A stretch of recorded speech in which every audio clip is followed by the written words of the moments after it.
जैसे सिंदूर की लालिमा से मांग रची जाती है, जैसे ही बिरजन के आने से प्रेमवती के घर की रौनक बढ़ गई। स्वामा ने उसे ऐसे गुण सिखाए थे कि जिसने उसे देखा मोह हो गया।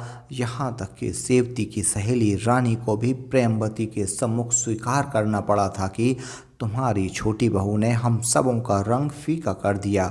सेवती उससे दिन दिन भर बातें करती और उसका जीना उबता। उसे अपने गाने पर अभिमान था, पर इस क्षेत्र में भी विरजन बाजी ले गई। अब कमलाचरण के मित्रों ने आग्रह करना शुरू किया कि भाई, नई दुल्हनिया घर में लाए हो, कुछ मित्रों की भी फिक्र करो। सुनते हैं परम सुंदरी पाए हो। कमलाचरण को रुपए तो ससुराल से मिले ही थे। अजीब खनखना कर बोले, अजी दावत लो, शराबें उड़ाओ। हाँ, बहुत शोरगुल न मचाना, नहीं तो कहीं भीतर खबर होगी तो समझेंगे कि ये गुंडे हैं। जब से वह घर में आई है मेरे तो होश उड़े हुए हैं। कहता हूँ अंग्रेजी, फारसी, संस्कृत, अलम गलम सभी घोंटे बैठी है। डरता हूँ कहीं अंग्रेजी में कुछ पूछ बैठी या फारसी में बातें करने लगी। मुँह ताकने के सिवा और क्या करूँगा, इसलिए अभी जी बचाता फिरता हूँ। यह तो कमलाचरण के मित्रों की संख्या अपरिमित थी। नगर के जितने कबूतरबाज, कनकौएबाज गुंडे थे सब उनके मित्र, परंतु सच्चे मित्रों में केवल 5 महाशय थे और सभी के सभी फांके मस्त छिछोरे थे। इनमें सबसे अधिक शिक्षित मियाँ मजीद थे। ये कचहरी में अरायज नवीस किया करते थे और जो कुछ मिलता वह सब शराब की भेंट करते। दूसरा नंबर हसीब खां साहब का था। इन महाशय ने बहुत पैतृक संपत्ति पाई थी, परंतु 3 वर्ष में सब कुछ विलास में लुटा दी। अब यह ढंग था कि सायं को सज धज कर गलियों में धूल फांकते फिरते थे। 30 से हजरत सैयद हुसैन थे, पक्के जुआरी, नाल के परम भक्त, सैकड़ों के दाव लगाने वाले। स्त्री के गहनों पर हाथ मांजना तो नित्य का इनका काम था। शेष 2 महाशय और राम सेवक लाल और चंदूलाल कचहरी में नौकर थे और वेतन कम पर ऊपरी आमदनी बहुत थी।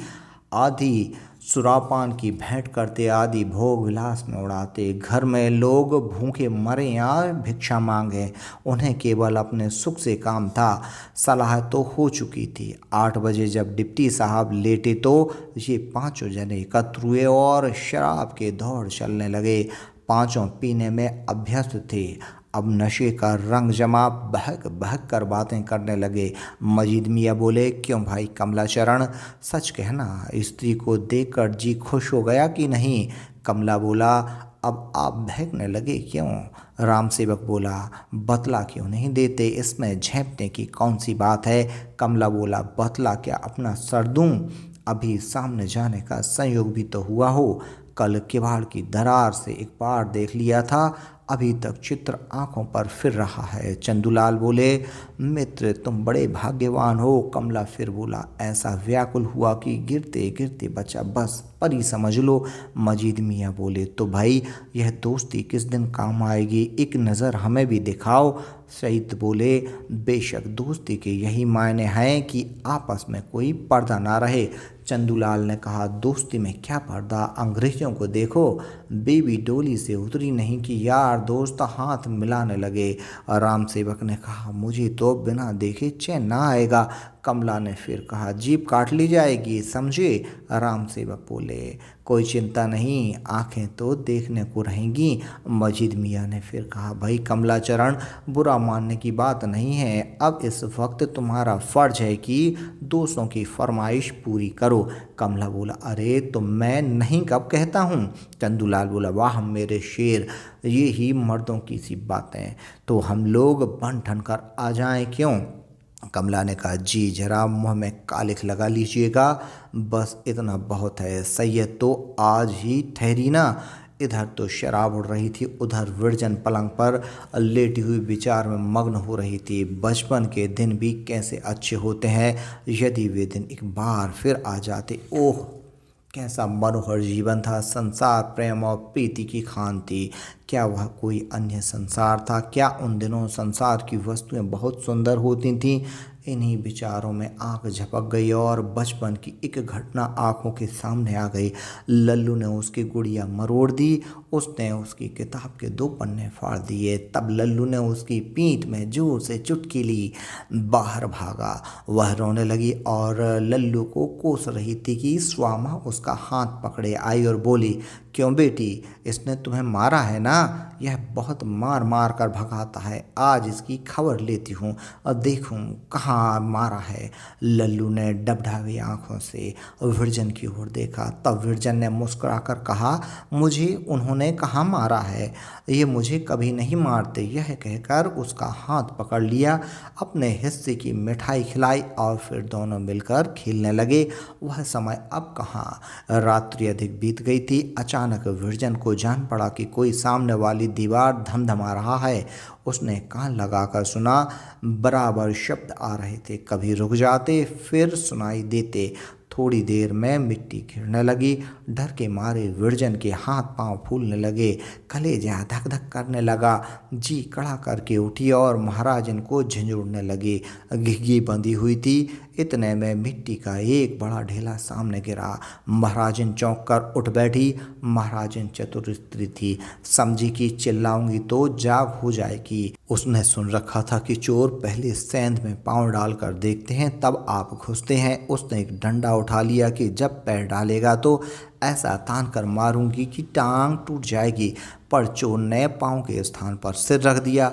महाराजन घात में थी ही डंडा चला दिया।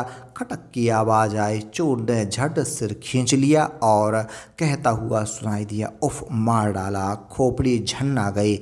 फिर कई मनुष्यों की हंसने की ध्वनि आई और तत्पश्चात सन्नाटा हो गया। इतने में और लोग भी जाग पड़े और शेष रात्रि बातचीत में व्यतीत हुई।